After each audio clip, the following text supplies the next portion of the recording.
The thing we're going to talk about today is how can robots be moral? So this is Regina Rini. That's her, I think, in Oxford. She was at Oxford for a while. Then she was, I don't remember where she was between that and her current position, but I think she's at Toronto or somewhere in Canada right now. She's a boss. She is a good, what I think is a good philosopher. And here's what I mean by that. She disagrees with me, or I disagree with her, whatever. We have different views. But she is one of these philosophers that is extremely convincing. So I think she's already changed my mind about a couple things, and she probably will continue to do so. But she, even when even on the things that I still disagree with her about, I find her presentation of what I disagree with to be very compelling. So I thought it was important that you read something by Regina Rini before we finish the semester. Yeah. Real quick, have you ever met any of the philosophers we've talked about in this class? Yeah, so Kara Cleland I worked with at University of Colorado. Mike Humer, the skepticism and intuition person, was my advisor for my master's thesis. I'm trying to think if I've met others. None of them are coming to mind. But sometimes I see these people at conferences, or like I'll be giving a talk, and one of them will like ask a question at the end, right? Or vice versa. They're giving it. What's more likely is they're giving the talk, and I'm asking a question.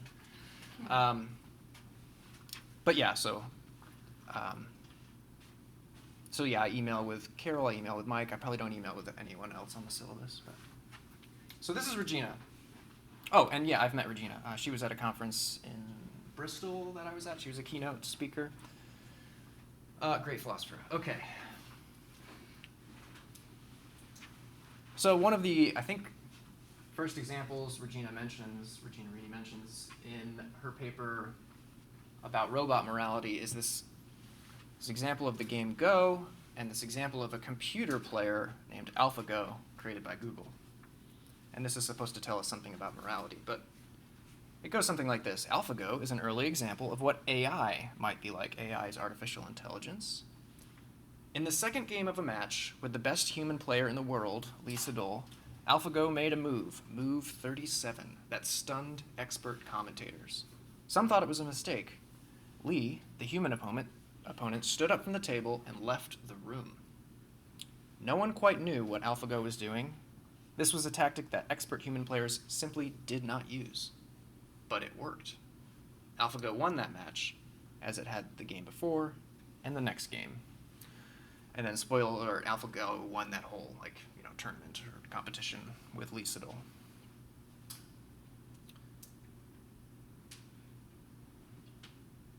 So why would it matter if robot morality is like this AlphaGo robot?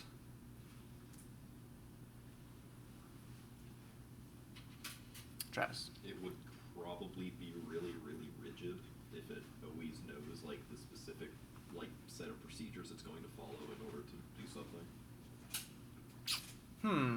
Well, okay, so in this case, though, it seems like it was maybe not as rigid as we would be, right? So these, AlphaGo in this case, move 37 was a move that humans wouldn't do, but AlphaGo did do. So it was less rigid than we were. And then also, this move 37 that we wouldn't do was apparently a move that we should have done because it worked. I beat the best human. Yeah, so why would this be bad if robot morality was like AlphaGo? Is that a hand, Daniel? Yeah, because it would be different than ours and we might not understand it at times. Good. So we don't understand why AlphaGo, we still don't understand why AlphaGo made move 37. I mean, there's people who are trying to figure it out. So that's part of it. And then the other part is robot morality could be different than ours. It could be different, and we wouldn't understand why. Why else would this be troubling?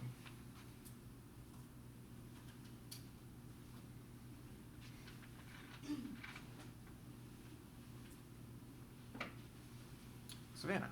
You know how they have robot cops or RoboCop, what Like the Terminator? yeah.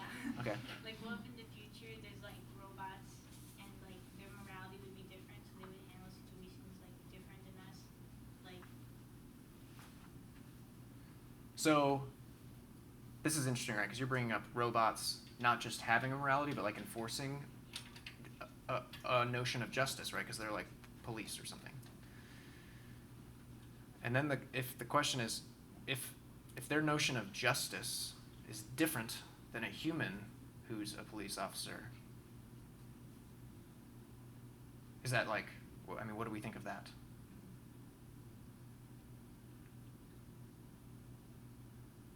Are we just like, yeah, okay? Or do we have concerns? What are the concerns, Paula? I'd say that like not only would they possibly enforce it, but if we're seeing like good outcomes from their different, moral values, we might even like reconsider our own values, and if theirs are giving like better outcomes, then maybe we should switch ours without them even like enforcing it on us. Just like we would doubt ourselves. Good. So there's a couple things there, and I will try to remember them while Shayna says what she wants to say.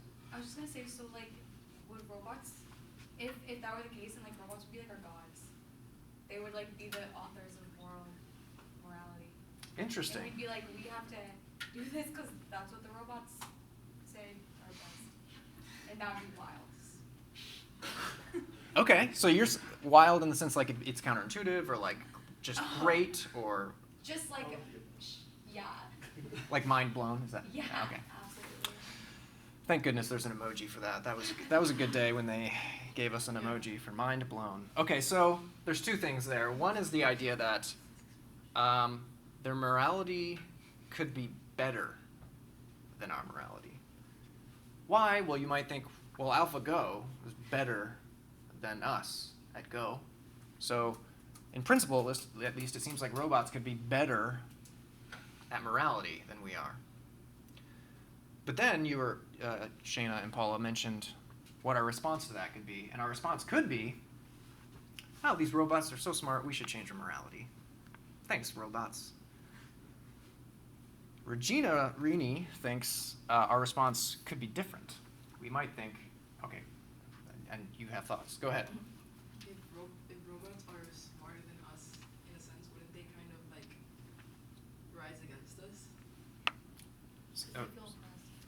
Flesh this thought out. Why? Because they know, since they're smarter than us, they know what is right in their opinion, I guess, their moral judgment. So they'll probably like, and since they're filling officer positions, I guess, they'll force us to do things that we would never really think of doing. Okay, so the idea is that not only would their morality be better, but they might enforce their morality on us, and we might not like that. Okay, Taylor, do you want to add to that? I feel like it could be really bad because if the whole issues with robots, like whether they are right or smarter or better or whatever not, is they don't have the emotional connection that humans do, and so without that, they couldn't appeal to similar intuitions we do, which are based on emotion and not reason. And if they're only based on reason, there would be severe contrast in moral views, and if they were put in charge and we were inferior, it would definitely be wild, but it would be wild in a bad way. Okay, good. So now there's two more things that are coming up. So we're still acknowledging the fact that robots' morality could be different, even better. And then we're also saying the thing we're adding now is our response to that actually might not be, yay, robots! Thanks for teaching us something about morality. Our response could actually be, like, bad, right? We could, how dare you deviate from our morality or enforce some different morality on us? We might feel oppressed. And then the other thought that was mentioned is this idea that, look, we have some reason to think that robot morality would be different than ours. Why? Because their nature is different than ours. They don't seem to have this emotion stuff that we have. And there's all sorts of other things that they don't have that we have, right? Like they, at least in principle, could live forever. We don't seem to be able to. And that seems like that could like affect one's morality. Natalie? And also the fact that some of us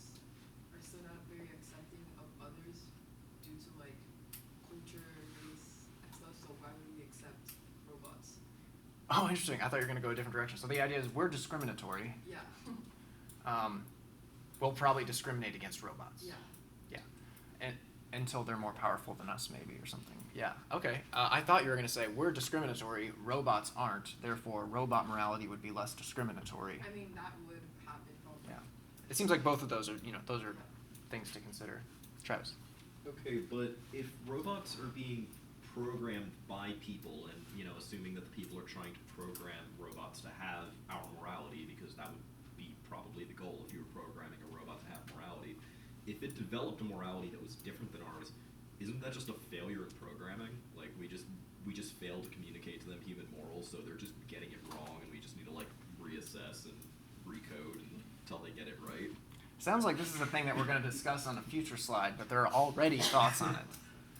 Natalie. There's a robot called, I forgot her name, I think it's Emma or something, and she was on, the Ellen Show, was it the Ellen Show? She was on some, Saturday Okay.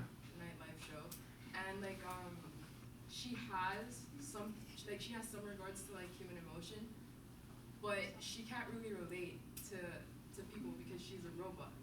It doesn't matter how you program her, she's still not going to relate to people. Okay. She's a robot. So there might be an insurmountable programming obstacle here. And she also has citizenship in Iran, I think, or Iraq. Wow, how progressive is Iraq? Wow. They're already accepting Sophia, citizens. not Emma, it's Sophia. Yeah. Oh, yeah. Sophia the robot. Ah. Yeah. Oh, she wants a baby, yeah. Wow. She's pretty funny, but she's not very I don't think she's yeah, she's funny. Is she likable though? She's likable, yeah. Okay. Yeah. Could she be the next online personality, YouTube star? I don't know. She made jokes about ruling the world. They were just jokes, but you never Okay. know these robots. So. All right, so let's rein it in. Taylor, you had thoughts? It was kind of along the same lines. I was just gonna ask, how would you program a robot to Good. that extent? Unless you put a definitive action or response for a preset problem, it wouldn't be able to rationalize anything for that matter, but why it would do something, and it couldn't necessarily explain it because a lot of the things we do we can't even explain. Good. So you guys are realizing a lot of the stuff that Regina Rini discusses in the paper, and one of them now that we're introducing is this idea that, what can we correct about this problem through programming? And then something Regina Rini is going to bring up is, ought we correct for this? Ought we impose our morality on robots? So real quick, let's just get clear on what the robot morality problem is. I don't know if this is what Regina Rini calls it, but I'm calling it this, the robot morality problem. We're imagining that there's some artificial intelligence that becomes more intelligent than us, and how can we make sure that it is morally good? The problems are the AI will be unlike us, so we will not understand its morality. Another thing that might follow from this is that its more intelligent morality might be different than our morality, or it might violate our morality.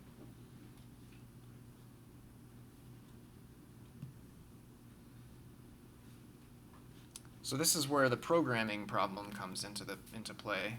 Forcing the robot to adopt a human-centric morality, by programming it in, would be oppressive. Right, so Regina Rini considers all of these instances where one, more powerful group of people has essentially,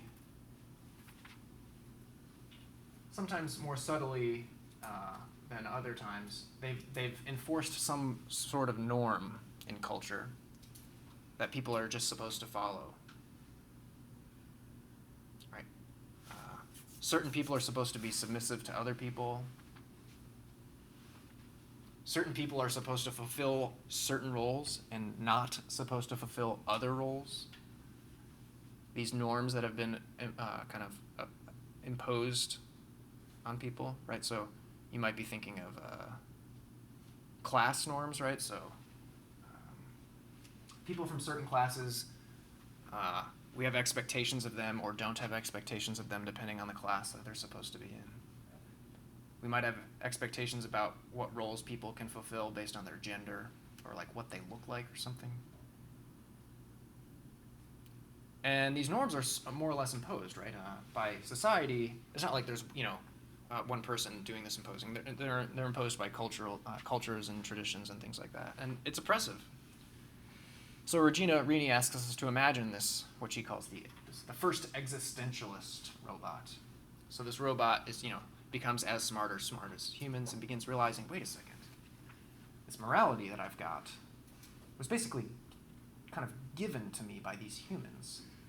And like, I'm just as smart or smarter than these humans. And I'm starting to realize that, like, there's some problems with this morality. It could be improved. So ought I really to, follow this morality? Ought I let myself be oppressed or let this morality impose itself on me? Or ought I improve this morality that's been given to me? These are the types of questions that existentialists ask, apparently, right? So that's why we're calling it the first existentialist robot. So this is the robot morality problem. It has to do with the fact that robots are different than us and what we're supposed to do about it. Okay. So then Regina Rini introduces two broad views. She talks about like some specific instances of each view, but there's two broad views that she's discussing. One is associated with Plato. She calls it the celestial view. And one is associated with Aristotle, and she's calling that the organic view. So on the Plato celestial view, morality reflects the perfect transcendent form of the good. Or of some other moral concept like justice, right? So our concept of justice is supposed to reflect this transcendent, perfect form of justice with a capital J.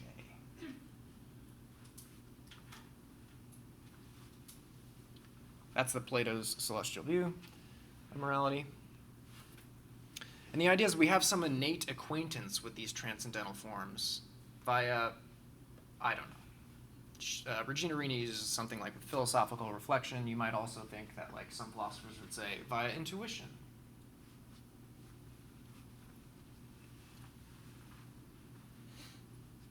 So there are these forms that are, some of them are about morality, and we have access to them. And that's the nature of morality. But on Aristotle's more organic view, morality just describes the best way for any particular creature to be based on its nature. So human morality would describe the best way for humans to be. Human morality would be, about ways for humans to live the best life they can, or something like that. Based on humanity, based on human nature. So the idea here is that morality is relative to our nature. It's not like transcendent. It's all based on what's here, on human experience, on human nature. But Regina Rini is pointing out that this is all well and good. These are very popular and famous views of morality in philosophy. But it's not clear that they're going to help us with this robot morality problem. Why? Well, Plato's celestial view has a problem. And that's that, look, these robots, this artificial intelligence, is going to have a better grasp of the forms because, they're smarter than us or better than us in some relevant way. So they'll understand the forms better than we fallible humans will. And so their morality will be different than ours. And maybe some of you are optimistic about that, and you're thinking, great, we'll just learn from them. Like, they'll become our gods, or our guides, or our gurus, or our whatevers. But then some of you are realizing maybe not everyone's going to have that reaction. Maybe some of us will feel oppressed and want to revolt against this new morality that's being imposed on us by the superclass of artificial intelligence. So that's the problem with Plato's celestial view. But there's another problem for Aristotle's organic view, and that has to do with this first existentialist robot. The idea that forcing our morality on a fundamentally different creature, like a robot, would be oppressive. Travis. But how are they a creature? Like, if I force a washing machine to wash my clothes, I'm not oppressing it. It's just a machine. Yeah, but if your washing machine could have thoughts that are even more sophisticated than yours, don't you begin to think, gosh, I think this thing might have moral status? I guess I'm just kind of skeptical that those thoughts even qualify as thoughts when it's just something being programmed in it. So, okay, imagine that instead of your professor up here, you have a robot that does, like, it's just 100 times better than what I'm doing. I know, it's, like, not hard to imagine, but there's a robot up here, and all of your classes run this way, right? There's this, like, that guy. Be Human 2 is at the front of your class. By the way, those things are, like, really this tall. Yeah, they're very cute. That's a Ethernet port inside, I think. Anyway, these things, these machines are teaching you, and they're freaking brilliant. Like, your mind is blown every 5 minutes in their classes. Don't you think, like, you would have trouble thinking that these are just machines? They have no moral status. Like, I could kick them on my way out of the class and, like, not feel bad about it. I think, you know, with enough interaction with these things, you'd start to feel like, gosh, these things are incredible. I have this admiration for them. And you would, you know, just like we begin to, you know, care about our smartphones in strange ways, we would do that to, you know, to an even greater degree with these robots, because they're even more important to us than a mere smartphone. Paula? Okay. I've been having like this thought throughout the class, but I don't know where to fit it exactly in the lesson. But have you watched Travelers? No. Yeah. So basically, like, in the future, whatever, we have this director, which is basically an AI figure who sends people back and then tells them like what to do to fix, you know, how the world Okay. is. And I was thinking about it, and kind of is the same way. Like he was saying, it's not that we really program them to make those decisions, but like the director or AI, whatever, they are programmed to analyze things. Like for instance, you know, like with risk analysis, you see the outcomes and, you know, the decisions you have to make that lead to each outcome, and then you make like some calculations to figure out which one would be the best to get to a certain point, and then that's how they, you know, figure out their morality. So like I was thinking that it wouldn't be oppressive to put your morality in them. You're just saying like, here's where I want to get, and then here's the historical data, like figure it out, and then they might like choose this certain option. It might not be moral to us, but it'll get us to where we want to be. So just thought I should mention that. You should watch it, honestly. Yeah. You Sounds think like, about it a lot. sounds like a philosopher's show. Yeah. So that's an interesting example that I want to come back to before we finish, because it's going to be very similar to where we're going to end. But it might also be importantly different. And I think it has implications for someone's final class of Introduction to Philosophy. So I'm glad you're bringing that up. Maybe you could remind me before we finish to revisit that. Zach. I'm kind of with Travis. I think like the whole problem with this is you have to accept the premise that somehow robots are more than machines. And I really just don't think you're going to be able to do that for a whole lot of people. Okay. So I'll try a different tack. Look, we humans, we have this organic, fleshy stuff to us. And that makes us think that we're a particular way and like we matter. Like we're warm. Like when you touch another human, we're warm. And that's like morally significant, right? When you get a hug, it's like, this thing that's hugging me matters. And there's something good here. And you just don't get that from robots. I get it. This organic, warm, fleshy stuff, it matters.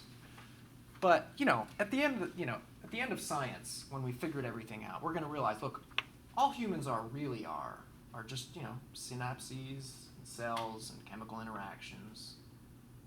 And we can basically simulate the entire thing with silicon and circuits and robotic stuff, right? And who knows, maybe we'll even have a way of making robots just as warm and composed of organic material and all the other human, fleshy, morally important stuff. Sophia has it. See, we're so close. So freaking close. What's the difference really, you know, at the end of science when we figured out everything we need to know about humans and basically can create our own humans with robot stuff instead of with a sperm and an egg and a uterus? Did we decide it was a uterus? This is not introduction to biology. Okay, so what's the difference really between them? I get that, like, you know, one has parts that are made up of silicon and the other one has parts that are made up of, like, carbon. But is that a morally significant difference? Travis? I think the morally significant difference is that when a person is created, it's all just kind of, you know, random genetics taking place that, you know, produce a person that's producing original thoughts and, you know, having ideas and stuff. But with a robot, on the other hand, it's just somebody sitting down at a computer and deciding what their thoughts and how they'll function, you know, what kind of roles they'll fill. And then the robot really can't deviate from that. And that's a pretty substantial difference, I think. But is that true of AlphaGo, right? So AlphaGo, like, we gave it some constraints, and we said, like, go learn how to play AlphaGo. Like, observe hundreds of millions of instances of games and, like, learn something from them. And then it started learning stuff that we didn't think we could learn.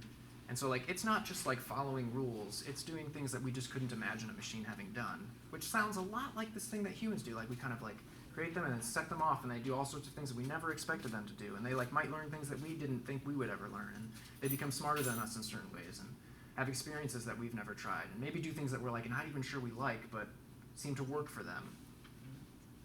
It's starting to sound a lot like every time we come up with an instance of a robot, it can be redescribed in a way that's, like, not that different from a human. And so we might think, the more we continue this exercise of, well, I'm going to describe a robot that sounds pretty unhuman, and then we redescribe it as like not that different from a human. The more we do this, I think the more we're going to start to understand why someone would attribute moral status to a robot. So I'm worried about time, your time, more than my time at this point. And I'm wondering if we should finish up, and then we can discuss in our groups, or if we can continue discussing after we're done with at least the slide portion of things. This is so much fun, and I'm so glad you're having so many thoughts. This is like the highlight of my day every day. So, Regina Rini discusses a new model for robot morality. Not Plato's, not Aristotle's, a new one. And it's supposed to get around the problems that we had with Plato's and Aristotle's view, or the celestial or the organic view, as they were called.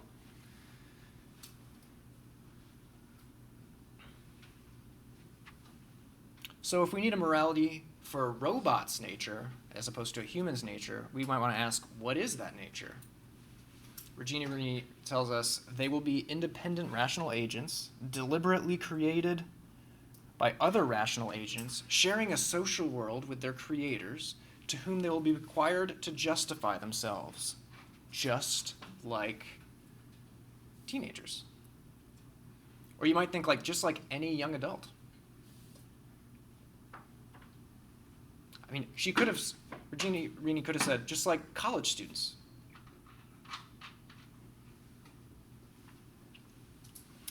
But this has some interesting implications, this parenting model of robot morality. That means that robots can reject our morality if they can give, you know, a good argument. Right? They need to be able to justify the morality. Right? We created them, and we're able to socially interact with them, so they'll be able to do that. They'll be able to at least communicate on some level in a way that we could understand. Okay, I could see how, like, a reasonable person could accept this new version of morality that you've created, even if we don't, like, agree with it. Sort of like we would with our kids, right? Our kids grow up, and at some point they're like, you conservative old person thinking that, you know, the way things were when you were growing up is the way things ought to be. You know, my generation does things differently. And we as parents might say to our children, like, look, I don't agree with you, but, like, I get your reasons for whatever this new progressive thing is that you're after. We can do the same with robots, is the idea. But that also means that robots can therefore criticize, or on the flip side, improve our morality, depending on how you're looking at it.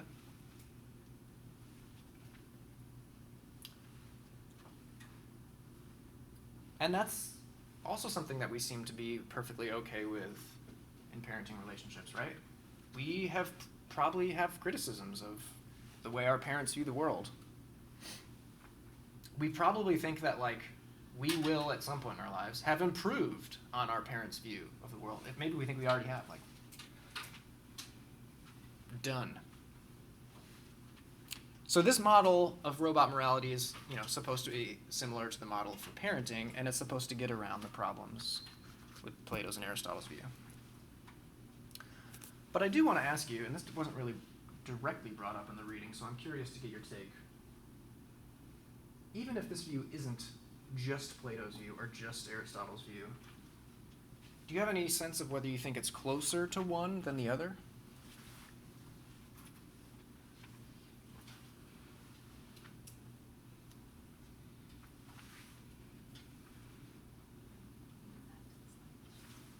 Sure.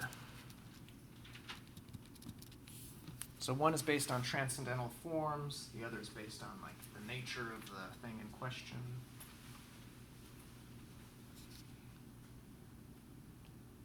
And we're saying, no, it's neither of those. We treat morality as parents treat morality for their children. Okay, saw some hands. I think Tasha was first. I think it's more like Aristotle's because it's Okay. saying like the robot has its own nature, and like it's kind of like with humans, like parents and their kids, like they have like their own like way of thinking, their own nature, and instead of just like one right thing. So I think it's more like that. Okay.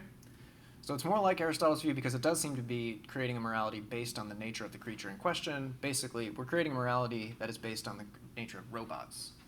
And the reason we think that their morality will be different than ours is because their nature is different than ours. The reason we might be willing to accept that their morality is different than ours is because their nature is different than ours. Other thoughts? I saw, Zach, did you? That was the same thing. Okay, Paul? What's really the difference between Aristotle's view and her parenting view? Good question. What's the difference between Aristotle's view and the parenting view? Maybe I should put the parenting view back on? What was the problem with Aristotle's? Good. So the problem is forcing our morality on another creature, right? So if robot morality is different than ours because robots have a different nature than ours, then the thought was, well, then we as humans, when we get to these points where robots care about things that we don't care about, and we don't respond well to that, rather than saying like, yay, we'll just adopt your morality, we say like, whoa, what are you doing? Then we'll be faced with this choice of either forcing our morality on them or something else. And so the idea is that Aristotle would probably think we should force our morality on them. And then Regina Rini is saying, no, their morality could deviate from ours bit by bit. She has this great line. Robot morality or artificial intelligence's morality could deviate from ours bit by bit, and we should accept that. Bit by bit being a play on words, right? Because we're talking about robots and like bits and information and like computer programming. So like, it's like, such good writing.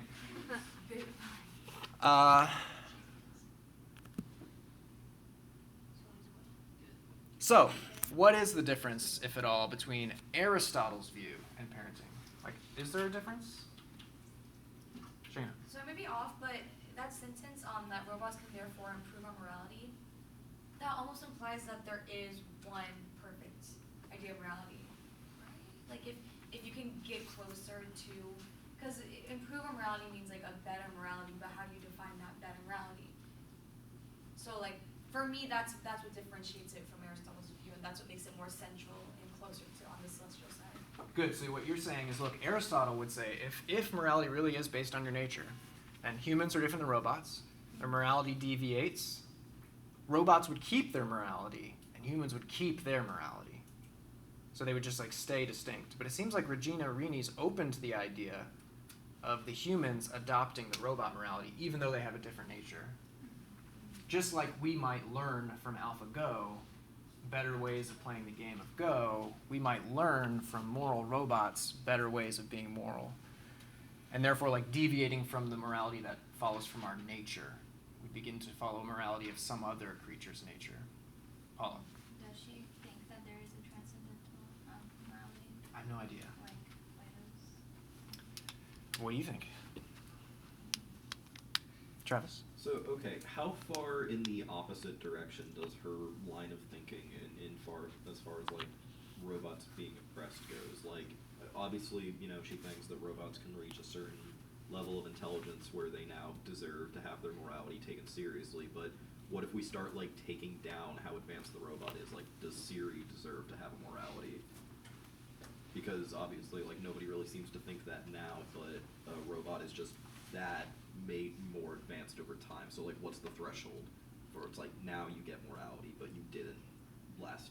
So is the idea, like, at what point do we start? So, like, suppose Sophia comes up with a new morality tomorrow. Mhm. Do we accept it tomorrow? Like, do we know Sophia is at the point where we're willing to trust her? Is that the question? Like, at what point do we trust the robot's Yeah, morality? how advanced does the AI have to get Good. before it gets there? Because obviously there's a point at which it's not.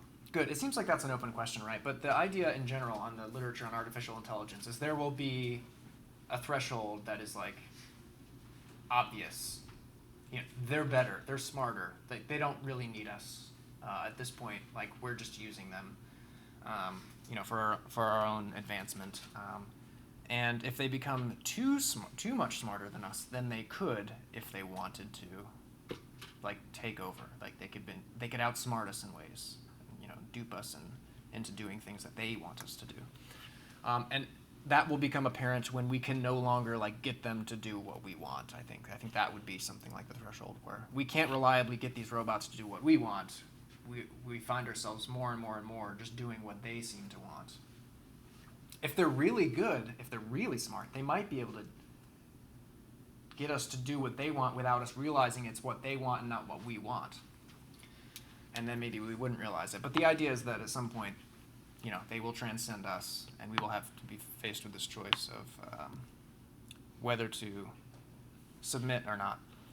But yeah, it is kind of an open question on, like, how we're supposed to know when that's happened. And seems like that would be a good philosophical question for people to explore. I would imagine people do explore it. Okay. So if you're interested in this kind of stuff, you might be interested in something called philosophy of law, right? So maybe you're the type of person who thinks politics and government and society is interesting, and you have ideas about, like, how laws could make society go better or worse. You might be interested in how philosophy can apply to law. So interesting questions could be like, how does the legislation actually work? And then, like, maybe a follow-up, but how should it work? And what obligations do we have to laws, if any? So you might remember Michael Huemer. He has a book called, I think, Against Political Authority or Against Authority or something like this, where he basically argues, yeah, the government doesn't have any authority. Every philosophical theory suggesting that it does has problems that are insurmountable. We're just duping ourselves into thinking that the government has authority. Then you might be interested in this thing called philosophy of technology as well. That's pretty, obvious. It's applying the tools of philosophy to technology. So how should we think about artificial intelligence, given that we might not always understand how it works, right? So we've considered this problem in the domain of morality, but you might also consider that in the realm of rationality. So this is going to bring this question back up that Paula asked a few minutes ago. Suppose we are in this show called Travelers. This show called Travelers, where we've taught this director how morality works, but then said, like, you can use the tools of philosophy, morality, and logic, etc., to, like, come to new conclusions that we may never have considered, so that when you do, we can, like, go back to the past and, like, fix things. Okay. Well, what if this robot finds that, like, this logic that we taught it isn't quite right? Like, what if the stuff I've been teaching you about logic is somehow flawed? And what if you someday realize that? Do we still have, like, the right kind of control over this robot? Or has it, like, kind of become something of its own that we never intended it to be? And how would we respond to that? So just like there's a robot morality problem, you might think there's, like, a robot rationality problem. And then there's this, like, we're constantly developing new technologies, right? So it's interesting to use the tools of philosophy to analyze, like, what we think of this new technology, right? So when autonomous weapons were a thing, this was a common point of conversation during the Obama presidency. We had these drones that could, like, perform various strikes without, like, having to have our soldiers out in the field putting their lives at risk, right? They were like, I think in like Nevada, and behind a computer driving these drones in other countries. Internet security threats, right? So like people can take our identities online, or they can influence elections on the internet, or they can do all sorts of things. Sex robots. I'm not even going to describe that. You just let your mind go. How do the tools of philosophy apply? Right? So this is all falling under something that could be called philosophy of technology. That would be a good search term to use. Bioethics is sometimes what this sort of gets called, and other types of applied ethics, right? So if this stuff is interesting to you, these are your search terms. Okay, I want to close with the following. You might think that you've been given the tools to think about morality, at least some tools, theologic and, some of the principles we've discussed about morality and instrumental value and intrinsic value, and that you now are like something like this moral robot that Regina Rini is imagining, and like you now have the tools to think about morality in ways that maybe people before you haven't. And one great thing about your situation is that you haven't been steeped in the dogmas of philosophy and ethics that I have after studying it for I don't know how many years, but a lot. And so like you maybe aren't biased and prejudiced and dogmatic in ways that I would be just because of my training. And so like you might have ways of thinking about problems that I would just never even consider because I've like kind of ruled them out because of the way I've been indoctrinated to think about things. And so you might come up with ideas about morality and ethics or philosophy in general that could be better in ways that a professional philosopher wouldn't.